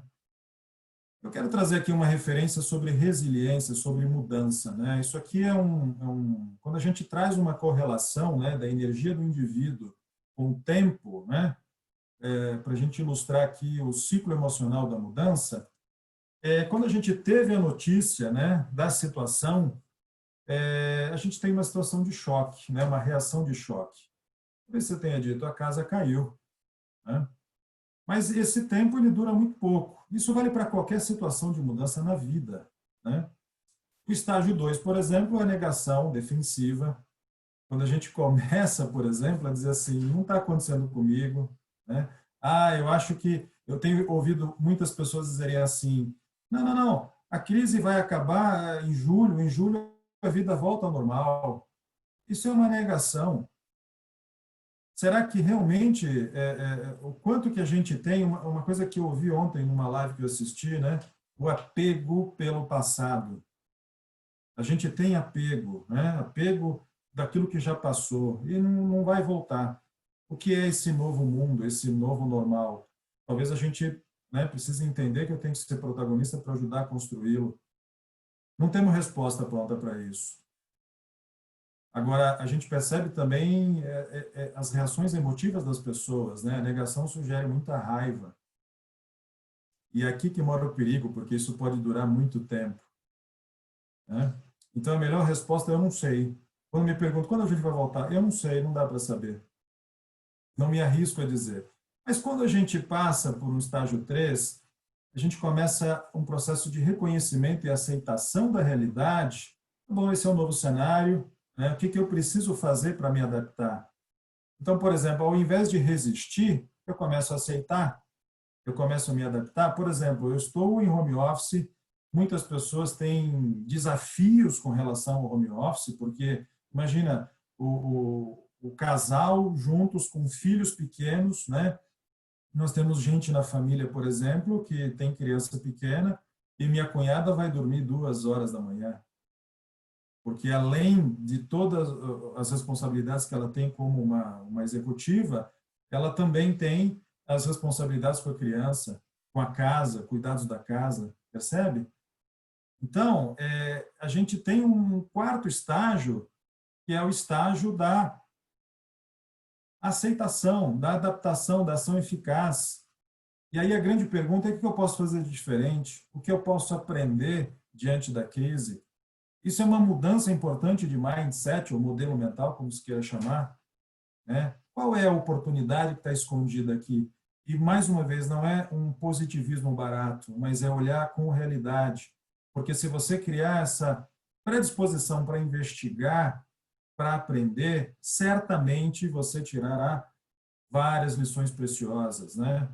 É trazer o foco para outras coisas que têm valor na vida também, né? E aí eu começo a explorar possibilidades e integrar mudança. Só para que vocês tenham uma ideia, como professor da Fundação Getúlio Vargas, nós precisamos adaptar todos os cursos de MBA, né, no meio do caminho, utilizando essa ferramenta que nós estamos usando aqui, o Zoom. E, obviamente, que alguns alunos tinham uma resistência muito grande, né, com discursos do tipo, pô, mas eu não paguei um curso EAD, então eu quero meu dinheiro de volta, eu vou suspender o curso e assim por diante. E aqueles alunos que se deram a oportunidade para assistir a aula sem trancar o curso, estão adorando, né?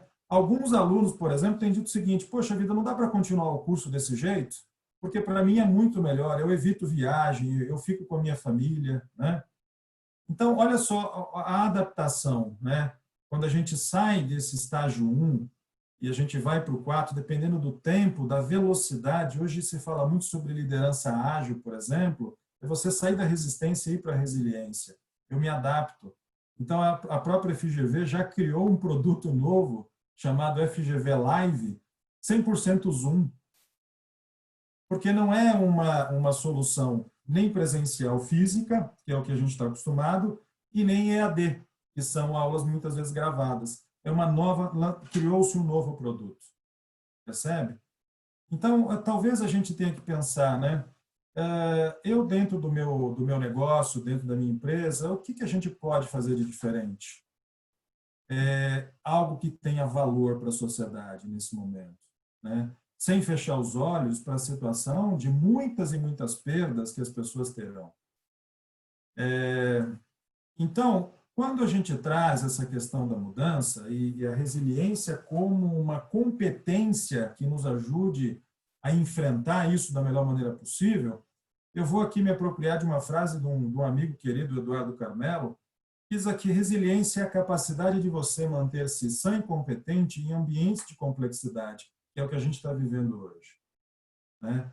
Manter a sanidade diante desse cenário é uma coisa que a gente precisa aprender. Aí volta um pouquinho numa coisa que o Dante falou sobre a questão da meditação, né? Eu venho estudando meditação há quase 30 anos e me dedicando, inclusive, a levar isso para o mundo do trabalho, para executivos, né? Com o objetivo de ajudá-los a construir um estado interno mais qualificado. Então, veja, construção daquela mente preparada para lidar com paradoxos, para lidar com as mudanças, né? Porque a mente, normalmente, ela tem a tendência de se apegar àquilo que é confortável, aquilo que é familiar. Mas o mundo me oferece uma série de desafios, né, que eu preciso ter prontidão. Talvez esse estado de presença, essa prontidão para encarar a realidade da maneira que ela talvez seja uma das competências mais fundamentais nos dias de hoje. Então, lidar com essa complexidade e promover as transformações necessárias para alcançar o propósito. E talvez seja um grande momento para a gente revisitar os nossos propósitos. Para que a minha empresa existe? Para que eu exerço a liderança? Né? Está a serviço do quê? E muitas empresas estão reposicionando os seus propósitos. Né? Empresa que antes, por exemplo, muitas empresas de cosmético que passaram a ter um propósito de produzir álcool gel para poder atender aí a demanda, né, que a gente está vivendo. Então, quando fala de resiliência, a gente precisa ter uma noção de que a resiliência não é aquela ideia passiva, ideia de suportar e aguentar, né? Quando a gente faz essa distinção do comportamento, né, e da física, o conceito da física. A atitude da física é reativa, é passiva. Então, quando a pressão que me acomete, que me ameaça, ela resolver sair de cima de mim, aí eu sou resiliente. Não é essa a ideia. A ideia é muito mais interna. Eu, como um promotor, né, a proatividade, o protagonismo, né, que Dante falou, é uma atitude protagonista. A função não é suportar, aguentar. Então, aquela ideia equivocada de que resiliência, quanto mais você aguenta o tranco, mais resiliente você é. Não. A gente precisa se concentrar na transformação. E essa transformação, mais uma vez, a transformação da maneira de pensar, a transformação da mentalidade. Eu gosto muito da ideia da transcendência. A situação atual, ela nos exige um processo de transcendência, né? Ok, o mundo, estamos acabando com o mundo, o mundo acabou, né? Se a gente parar para pensar nessa perspectiva. E está sendo construído um novo mundo. Que mundo é esse? Não dá para a gente saber. E o foco na ideia da física é a diversidade e o tempo que essa diversidade ela dura. Enquanto que no comportamento a gente tem que ter o propósito. E quando a gente vai estudar a vida e a história de personagens, por exemplo, como o próprio Gandhi, Mandela, Luther King, a gente percebe que, mesmo diante de adversidades severas, eles tinham clareza de propósito, eles sabiam exatamente aonde eles queriam chegar. Ok? Então, eu não quero avançar demais aqui no tempo, eu vou encerrar por aqui. E eu acho que a Ana quer fazer uma mediação aí para que a gente possa fazer um bate-bola, né, com vocês, e acho que vai ficar mais produtivo. Muito obrigado pela atenção de vocês até agora. Eu anotei muita coisa. Mas ainda assim eu tenho duas perguntas. Vocês dois podem contribuir com as respostas.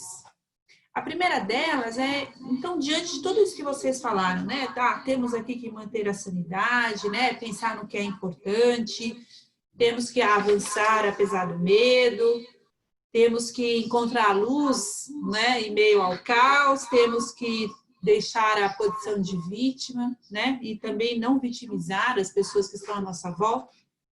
Eu gosto muito de um pensamento que eu uso quando trabalho cognitivo, né? O que a gente não sabe, a gente tem que ir por tentativa e erro, né? Não tem problema nenhum a gente errar. O problema é a gente ficar estagnado só porque a gente acha que não sabe, né? Eu acho que algumas ferramentas a gente até já traz embutidas, né, no nosso ser, e isso vai se aprimorando à medida que a gente tem contato com novos conhecimentos. Mas a gente nunca precisou colocar isso a serviço, né? Eu acho que quando a gente para e pensa um pouco mais sobre a situação em si, a gente realmente consegue trazer algumas soluções, mesmo que minimalistas, né, num primeiro momento, mesmo que dependentes ainda de um aprimoramento, mas que a gente possa avançar um pouco, né? E diante disso, pensando aqui nesse líder que a gente falou tanto, eu fiz uma anotação aqui que eu gostaria de saber, então, como é que o líder pode avançar com a sua equipe diante desse cenário que muda todos os dias, né? O que ele deve ficar atento, né? Em que momento ele deve intervir na equipe, em que momento ele deve deixar que a equipe trabalhe sozinha, né? Diante desse afastamento que a gente está vivendo, né? E a outra pergunta é como é que o líder deve tratar um feedback, né? Remoto. Como é que ele pode corrigir algumas rotas remotamente e ter a certeza de que aquilo vai, de fato, trazer alguma melhoria, né? Então, essas são as duas perguntas. Quer começar, Dante?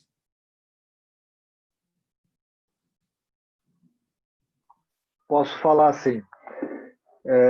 Para mim, a primeira grande coisa em qualquer relação é confiança.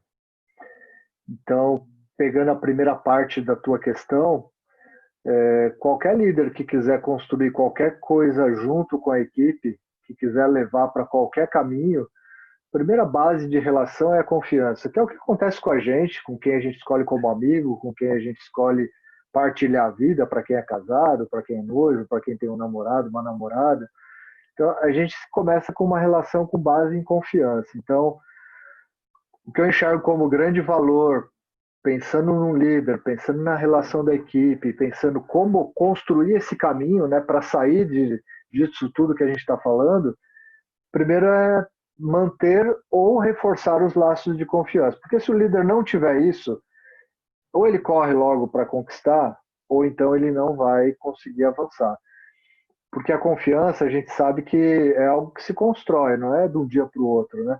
Tem até o Stephen Covey, ele tem no livro Sete Hábitos das Pessoas Altamente Eficazes, ele traz uma reflexão bem interessante sobre como construir confiança, né?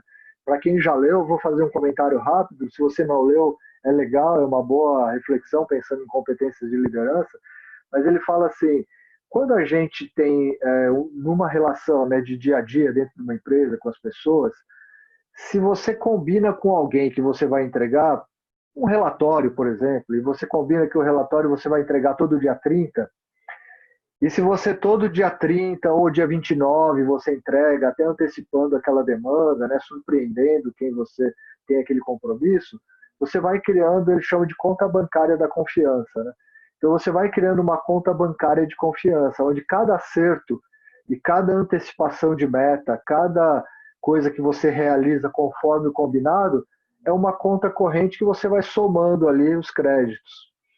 E pode acontecer um dia que você vai pisar na bola, ou porque você teve um problema, ou porque você estava com um excesso de trabalho e não conseguiu cumprir aquele prazo, em vez do dia 30, você entregou no dia 1º. Só que você, conforme foi acumulando aquele crédito, o fato de você ter deixado passar ali um dia e ter, lógico, explicado para as pessoas, né, não de maneira negligente, mas, olha, não vou conseguir entregar hoje, vou entregar amanhã, tudo bem, sabe, negociou, o seu crédito faz com que isso não seja um problema. Você tem saldo positivo. Quando a gente já tem o saldo que não é o positivo, partindo que a gente começa do zero, aí eu combino que vou entregar um negócio todo dia 30, aí eu entrego dia 1º, dia 2, dia 3, sucessivamente, é igual uma conta bancária que vai ficando devedora, né? Só que o interessante disso tudo, se a gente parar para pensar, na conta bancária devedora, se a gente pegar o cheque especial, tem juros e correção, né? E é a mesma coisa na confiança. Se você não cumpre o que você combina, não adianta você passar a cumprir tudo que você combina hoje e você zera o saldo. Você tem que ir zerando, inclusive, juros e correção que ficaram para trás. Então, pensando nessa metáfora e levando para a relação do líder com as equipes hoje, para mim a primeira coisa base de tudo é confiança. Então, se o líder estabelece uma boa relação de confiança com quem ele trabalha, as pessoas sabem o que esperar dele, ele sabe o que esperar das pessoas, essa relação de confiança ajuda a atravessar a crise. Então, para mim, assim, é o pilar, é a base fundamental para que isso aconteça. E pegando a segunda parte da tua pergunta, que é a questão do feedback, é claro que o feedback hoje, mesmo a gente falando de coisas à distância, mas ele continua acontecendo, né? Eu diria que eu não acho que o feedback vai ser um problema pela questão da barreira, da distância, da ferramenta que a gente está usando aqui, por exemplo, como o Zoom. O problema do feedback ainda mora muito na forma como as pessoas fazem esse feedback. De uma maneira não estruturada, às vezes ofendendo e agredindo a pessoa, não dando um feedback assertivo. O que seria um feedback assertivo? Dizer para a pessoa, olha, na reunião de hoje, no momento que você disse tal coisa, o impacto foi tal, você teve tal comportamento, as pessoas reagiram de tal forma, e isso está gerando, pensando no resultado que a gente quer atingir, isso está gerando um comprometimento. Então, você leva para uma situação específica, que você vai dizer qual o comportamento que estava envolvido, e você não leva para o lado pessoal. A gente nunca diz para a pessoa, você é desorganizado, isso ataca pessoalmente, né? Mas no momento da reunião você demonstrou um comportamento de desorganização, é diferente. Então, para mim, hoje está muito mais na forma de como o líder conduz isso, até do que na ferramenta que a gente está falando aqui à distância. A gente sabe que hoje, e daqui para frente isso ainda vai ser mais usado ainda, ferramentas de aprendizado, como o próprio Carlos Legal estava comentando agora, a própria FGV, nos cursos que ela está trazendo, então a gente vai cada vez mais usar esse tipo de ferramenta. Eu diria que é muito mais a assertividade de fazer o feedback de maneira respeitosa do que a questão da distância. E isso a gente vai ter que ir aprendendo a lidar. Essas são as minhas reflexões em relação a isso, mas aí passo para o Legal complementar também para a gente ver o que mais tem. Eu acho, Ana, que o momento ele está muito sensível, né? Eu acho que as lideranças elas precisam criar a oportunidade de cuidar das pessoas também, né? Eu estava trocando ideias com um amigo também do mercado, executivo e tal, e aí perguntei, e aí, como é que estão as coisas por aí? Ele trabalha numa grande empresa de consultoria, né, global e tal, e ele falou o seguinte, ele falou, olha, o que está duro aqui são as cobranças, né? As cobranças por venda, por resultado, elas não pararam, e está difícil convencer os líderes, né, os líderes dele, de que talvez não seja o momento, né? Então, eu faço realmente uma pergunta, será que é o momento de se cobrar resultados, né? Ou se é o momento de você criar um acolhimento nas pessoas, de criar mais proximidade? Até porque eu penso que uma cultura muito voraz por resultados tem a tendência de afastar os talentos também. Quando a gente voltar numa situação de normalidade, né? Quando a gente voltar a um novo ciclo de prosperidade, talvez esse talento diga, ok, eu não quero continuar nessa organização porque ela está conflitando com os meus valores, né? As pessoas estão vivendo situação de muita perda, de muita pressão emocional, pressão em função da própria situação que a gente está vivendo, né? Então, talvez seja aí uma reflexão, né? E não tem resposta definitiva, porque as empresas também precisam sobreviver. E a resposta que eu dei para esse amigo, né? Falei, bom, eles podem cobrar o que quiser, mas quem compra, né? Quem está comprando? Porque as pessoas também têm, pessoas e empresas, né, têm tido uma atitude de segurar um pouco o dinheiro, né? Eu não sei o que vai acontecer daqui a um tempo, então eu tenho que segurar. E a segunda parte da pergunta, com relação ao feedback, eu penso assim que concordo com Dante em gênero, número e grau, que a questão da confiança ela é fundamental para o feedback, mas eu iria além.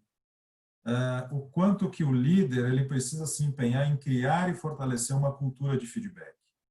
E cultura de feedback é ele também se abrir para receber feedback da sua equipe, né?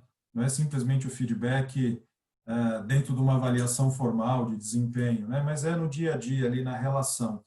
Então, quando uma equipe ela tem uma cultura de feedback bem consolidada, todo mundo dá feedback para todo mundo, dentro de uma atitude de respeito, mas amparado, sobretudo, por um modelo mental de que acredito que feedback é oportunidade de desenvolvimento, né? E não crítica. Então, tudo passa também pela mentalidade, tanto do líder quanto da sua equipe com relação ao feedback. Muito bom. Obrigada, senhores. Pessoal, quem tiver a fim de fazer alguma pergunta, sinal. Pode abrir o microfone. Pode abrir os microfones e... Ninguém? Comentários? Eu vou falar. Eu gostei muito da apresentação, é sempre bom a gente poder ouvir dicas práticas, e eu fico numa dúvida que eu não sei se é um tema para essa conversa ou para uma próxima conversa, que é como levar essa questão da meditação e do mindfulness no ambiente corporativo. Eu já sei que várias empresas levaram, a minha irmã trabalha na 3M, a 3M já fez há 3 anos atrás um treinamento de mindfulness, mas assim ainda sinto bastante resistência. E nesse momento talvez seja o apoio que elas mais precisem. E eu queria entender como que a gente pode levar isso? É treinando os líderes? É um movimento da cultura organizacional? Não sei se a minha pergunta é muito clara. Sim. Bom, Vanessa, obrigado pela tua pergunta. Olha só, o mindfulness passou a ser uma prática muito popularizada, né? E tudo aquilo que se torna muito popular, a gente tem que tomar cuidado com distorções, com utilitarismos, né? Eu tenho algumas críticas com relação a isso, apesar de ter uma larga experiência, porque durante 14 anos a gente levou aí yoga e meditação para as empresas quando ninguém falava disso, lá no início dos anos 2001, 2002. E para grandes empresas também, né? Então, o que eu percebo é o seguinte, como é que você leva? Você pode levar dentro de uma estratégia de saúde e qualidade de vida, quando a empresa tem um programa formal e ela oferece esse tipo de atividade, dentro de um critério bastante técnico. Hoje existe um protocolo do Hospital de Massachusetts, de um livro de um cara chamado John Kabat-Zinn, que foi o médico, o pesquisador que desenvolveu e criou esse termo mindfulness, que é um protocolo de 8 semanas. Então, você faz um treinamento, é possível fazer, sim, por uma ferramenta mediada por tecnologia, porque você dá um input de informação para o indivíduo vai praticar. E aí, 8 semanas, ele tem, de uma semana para outra, oportunidade de praticar. No próximo encontro, você faz um check-in e coleta ali dificuldades, vai orientando. Nós estamos passando por esse processo num trabalho voluntário, que o Dante comentou, que nós começamos ontem, de 2 encontros. Então, é o básico do básico para que a gente possa inserir esse tipo de prática. Outra possibilidade, que é o que a Legalas tem feito, é levar a meditação dentro de programas de liderança, para autogestão. Porque, veja, muito se fala sobre resiliência, inteligência emocional, mas como é que você constrói isso, né? Então, não adianta eu saber que isso é importante. Eu preciso ter os meios apropriados para que eu possa construir. E a meditação ou mindfulness é como você ir para a academia, né? Então, você vai para a academia de forma regular e você vai obter resultados como mais saúde, como mais resistência física e assim por diante. Então, dar condição, oportunizar para as pessoas o contato com essa prática, tá? A gente também tem um produto aqui chamado Mindful Leadership, que é justamente o programa de liderança consciente, né? Que a gente traz todos esses aspectos, e não só para a questão de saúde, porque hoje grita muito essa questão da saúde mental, né? De como é que eu mantenho o equilíbrio. E eu tenho uma outra crítica, não adianta você começar a fazer meditação ou mindfulness na hora que você está numa crise.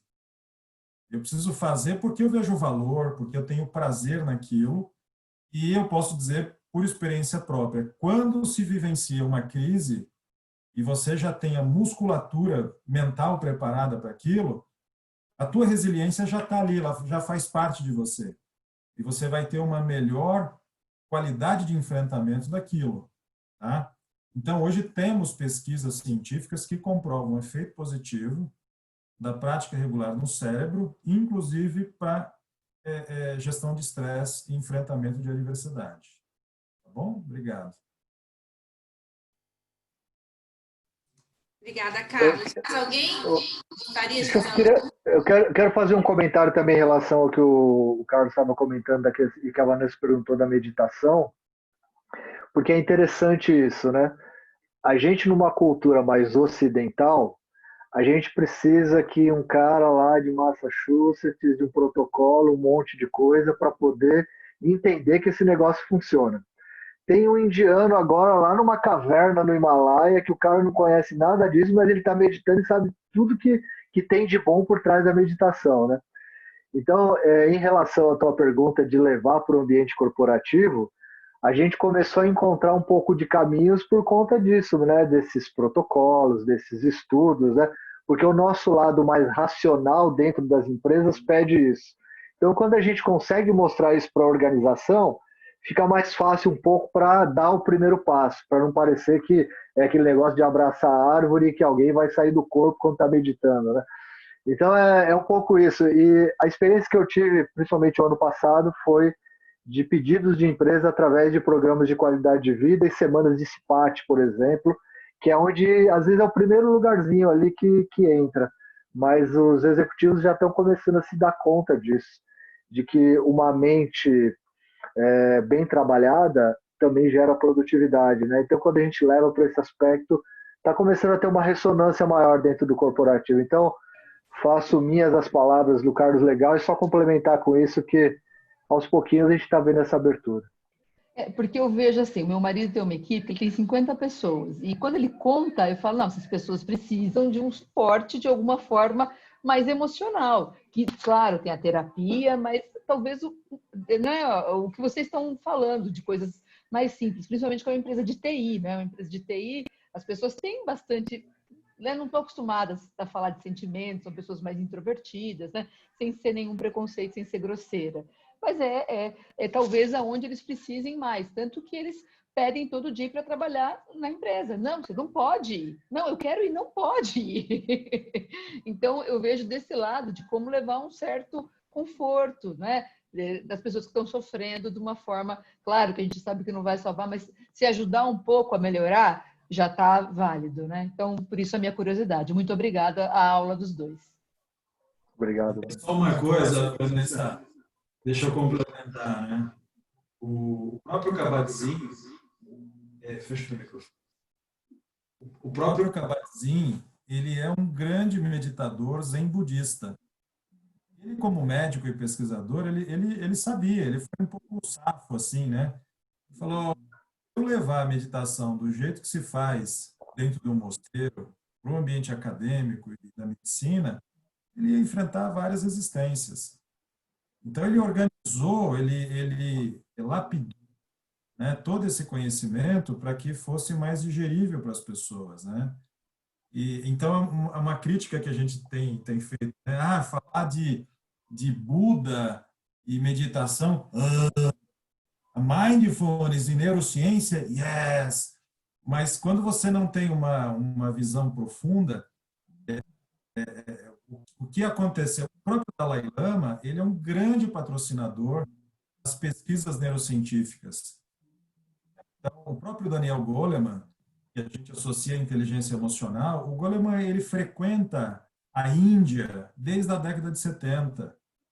Ele é um experiente, né? Vem desenvolvendo uma série de estudos, inclusive, não sei se foi o mestrado ou doutorado dele em Harvard, que foi sobre estresse e meditação, uma história lindíssima com relação a isso.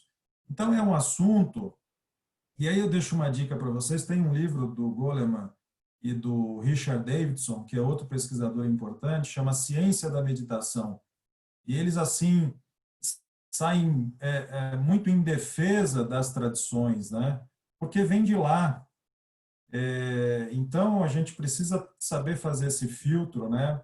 E é possível, sim, levar com muita consistência e com muitos benefícios, principalmente quando a própria Organização Mundial de Saúde diz que as questões relacionadas à saúde mental talvez já seja a primeira causa de afastamento no trabalho. Talvez já seja, estava até o ano passado entre a terceira e segunda causa, né? Então, isso traz para a gente uma certa emergência. O que eu faço para lidar com essa situação toda? Quero fazer aqui um depoimento prático. A meditação, né, é interessante nesse momento que a gente está vivendo. A gente está aqui em casa, né, a família, desde o dia 13 de março, né? E a dinâmica toda, né, vira o caos, né? Esse caos que vocês falaram, né, nas suas apresentações, vira um caos dentro de casa e a gente tem que ir se adequando, né? Então, eu, pessoalmente, virei professora do nível de graduação infantil, né? Então, é difícil para mim dar aula para minha filha. Então, nos primeiros 15 dias, nós tivemos, só recebemos lições. E era eu e a pequena, de 9 anos, né? E depois desses 15 dias, nós começamos em aula pelo Zoom, e a professora dava algumas explicações, mas ainda assim ela dependia um pouco da minha ajuda. Agora ela já está tendo aulas, né, pelo Zoom, no horário normal da escola.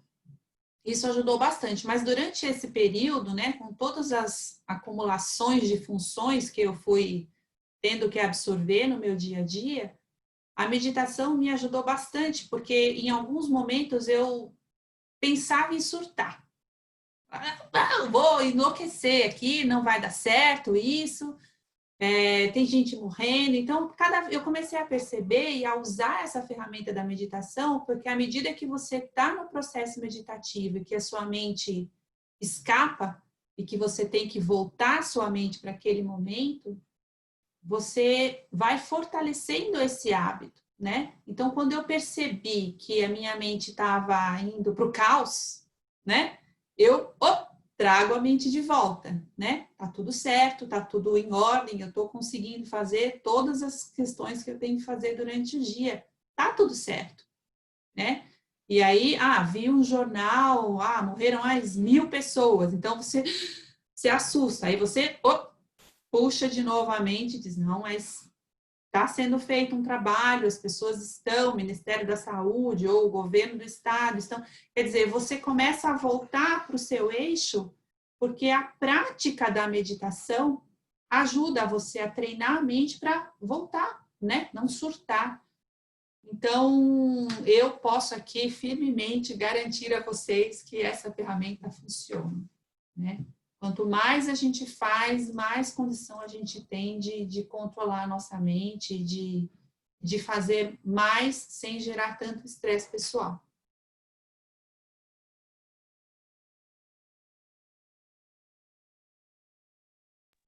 Na verdade, esse recurso é o do aplauso. O aplauso. Aplausos. Vanderlei também me aplaudiu. Muito obrigada. Pessoal, alguém mais quer fazer alguma pergunta? Eu gostaria, assim, Aninha, não sei se para você ou para o Carlos, né? Eu achei muito interessante os princípios da resiliência. Para mim, realmente, início do ano muito positivo, alguns anos para cá.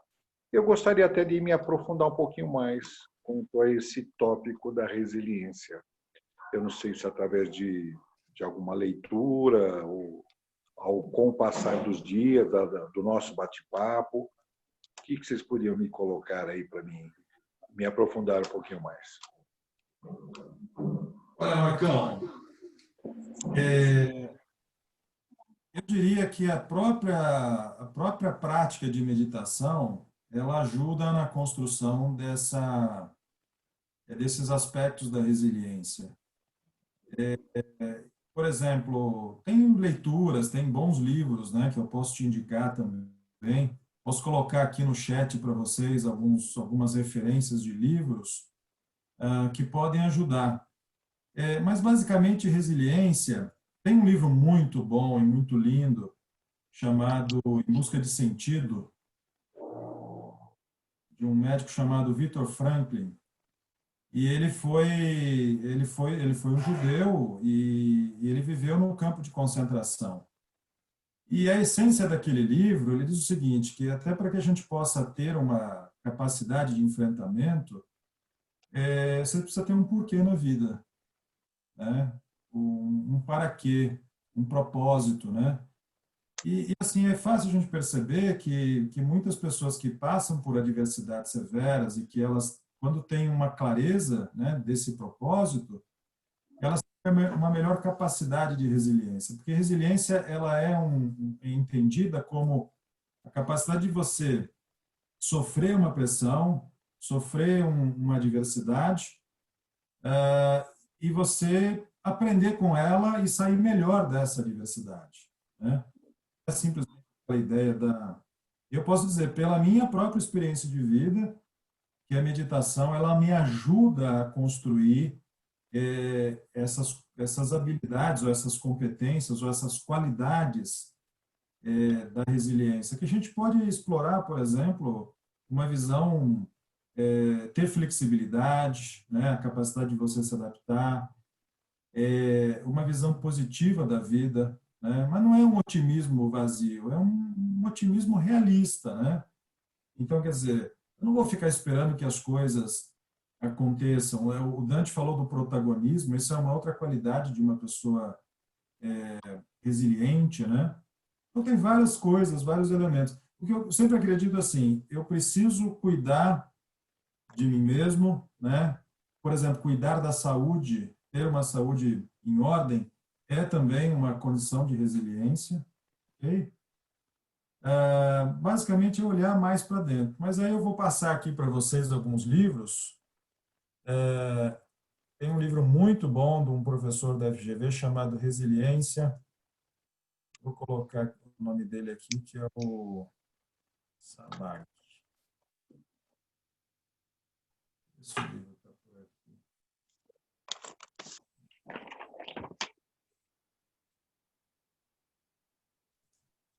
Puxa, como resiliência, Sabag.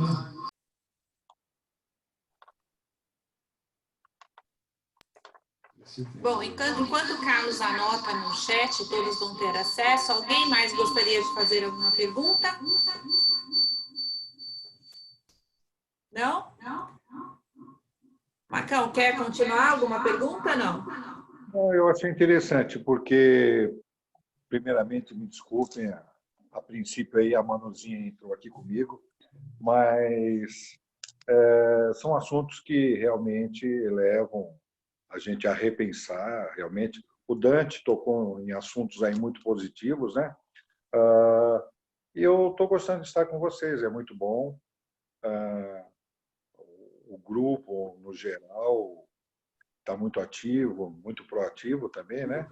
E muito legal. Eu só quero realmente, eu quero conhecer mais, né? Aprofundar mais, mas o assunto resiliência me chama muita atenção. alguma coisa que vai te buscar e é muito legal.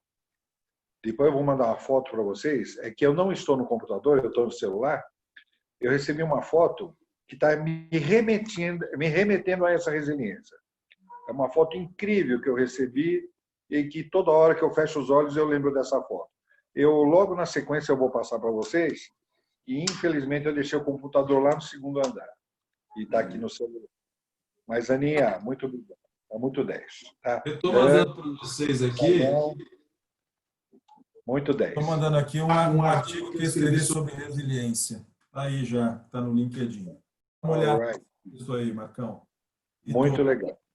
Aqui é Solange, eu queria fazer um comentário, não é exatamente uma pergunta, mas é uma reflexão. Com relação aos trabalhadores, como eu sou médica do trabalho, né, home office.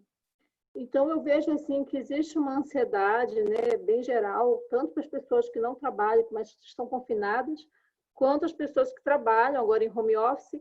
E, assim, olhando o que elas comentam, várias falas que eu ouvi, principalmente o Dante falou sobre ansiedade dentro de casa, eu vejo assim, tem pessoas que, pelo seu perfil, né, individual, elas são caseiras, elas gostam de ficar em casa e elas gostam de trabalhar em casa. Essas pessoas vão ser super bem adaptadas, né? Se a empresa, de uma hora para outra, eliminar a sua área física e elas terem que trabalhar em casa, essas pessoas vão ficar muito felizes e vai seguir a vida.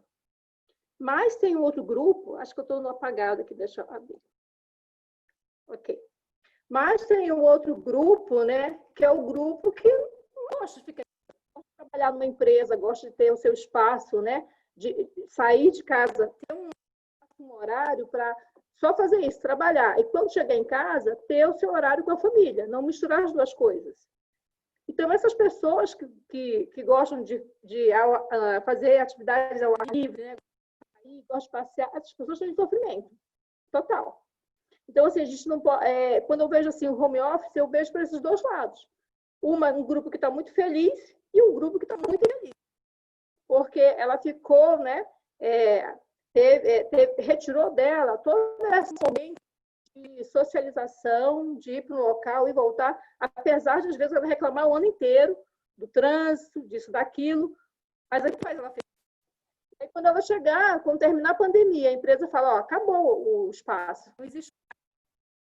Vamos todo mundo trabalhar em home office, essa pessoa vai ter muita dificuldade em se adaptar, e essa vai ser um possível paciente que, por causa, né, nós vamos acabar gerando um sofrimento nesse novo normal. Então, é só para refletir mesmo, como médico do trabalho, eu penso muito nesse novo normal quando acontecer isso. É isso. Obrigada, Solange. Excelente reflexão. Eu acho que o novo normal vai ser anormal, né? Ou a gente se adapta a esse novo anormal, ou a gente se adapta, né? A gente não vai ter como fugir disso, né? Cada um vai ter que buscar dentro de si essas ferramentas para se adaptar ao novo anormal. Pessoal, quero agradecer muito. Poderíamos ficar aqui mais 2 horas, eu adoraria, mas nós precisamos encerrar. Quero agradecer muito a presença de vocês aqui, presença virtual, mas presença forte. Muitíssimo obrigada. Nós vamos nos encontrar nos próximos encontros. Hoje é o 8º encontro e esperamos fazer mais e contar com a presença de vocês. Multipliquem para os seus contatos, para os seus amigos e familiares, os convites que a gente vier a fazer. Quanto mais gente aqui para trocar experiência com a gente, melhor. Tá bom? Muitíssimo obrigado. Um excelente restante de semana para todos nós. Muita saúde. Tá bom? Um grande abraço para todos. Obrigado, Aninha. Obrigado, Solange. Gente, obrigado. Tudo bom. Obrigada. Obrigado, gente. Boa tarde. Tchau, tchau.